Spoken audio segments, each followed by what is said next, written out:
Hello everybody, welcome back to That Fiction Life. Today I'm here with a spoiler-free discussion of the Inheritance Game series by Jennifer Lynn Barnes. This series is one of my latest obsessions. If you're a fan of mystery and great plot twists, then stick around because you will want to hear about this series. There are 2 books out so far, and you can skip using the chapters to which book you would like to hear about. In fact, today is the publication day of the Hawthorne Legacy, which is the sequel. And yes, we do have another makeup look based on the cover. This one is sort of loosely based on the US cover as well, because that one has a lot more details that I could play with. There's rose details on the top, and then the ribbons from the title, and then of course you have the gold and the blue on the UK cover. Thank you so much to Penguin Random House for my review copy of this book so I could have this video up for you on release day. And without further ado, let's begin. As a general overview of the entire series, this is one of the most epic plots that I've heard. It's pitched as Knives Out meets One of Us is Lying. You will love this series if you read Ali Carter books, so things like the MC Rose series or the Gallagher Girl series. It has that kind of endearing feel to it. It's full of twists. It's got really great puzzles within it, and the main summary follows a girl who is given the entire fortune of this billionaire. Now, no one knows why she's the sole beneficiary, and throughout the first book we find out. Of course, the book doesn't give you all the answers. You have to carry on reading into the second one too. That's kind of the overlying arc of the series. Now, I absolutely adore the characters in this book. This is something I will probably dive into in the second book's discussion. You know, there's a few of the grandsons that are in the picture who you will definitely align yourself with one of them. My personal favourite is Grayson. I would lay down my life for him. His whole existence is just... And Avery, the main character, I really like her relationship with all of them. They have their own dynamics going on. The main reason why this book is so puzzle focused is that Mr. Hawthorne, who left the fortune to Avery, he loves puzzles and mysteries. This is where the Knives Out influence comes in a lot, because it's set in this massive mansion, which is now Avery's house. She's in charge of everything. She gets to make the calls for a lot of these things. So she's been left a couple of clues, and because this mansion is so big, there are hidden passages and secret libraries. And so if you enjoy following clues, you will have so much fun with this book, because right until the end you don't know where it's heading, and then it all falls into place, but then you're left with more questions than before, and you're discovering the estate along with Avery because she's new to all of this.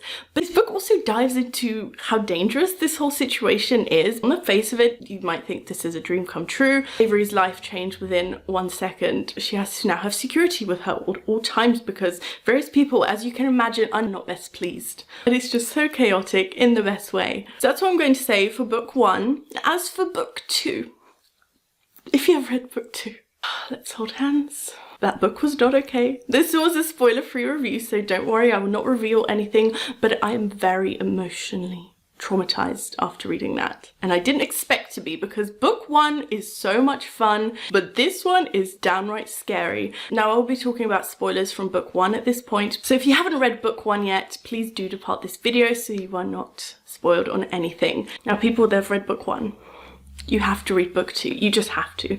I don't even understand how Jennifer came up with all of the twists in the Hawthorne Legacy, because book 1 was a roller coaster in itself, right? Somehow this book elevates everything. So at the end of book 1, we learn that Toby is alive, right?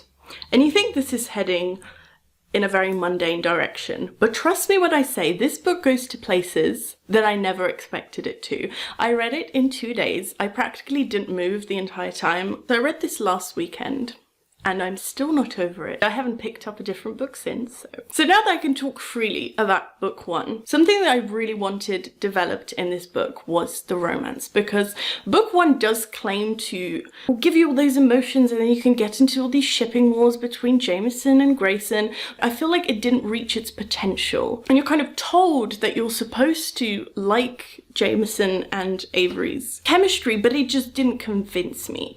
See, I'm still a Grayson shipper till the end of time. However, I really liked the connection between Avery and Jameson. I'm still more convinced by the scenes between her and Grayson, but I feel like that's just my subjective view, that he is just more of a character that I'm drawn to.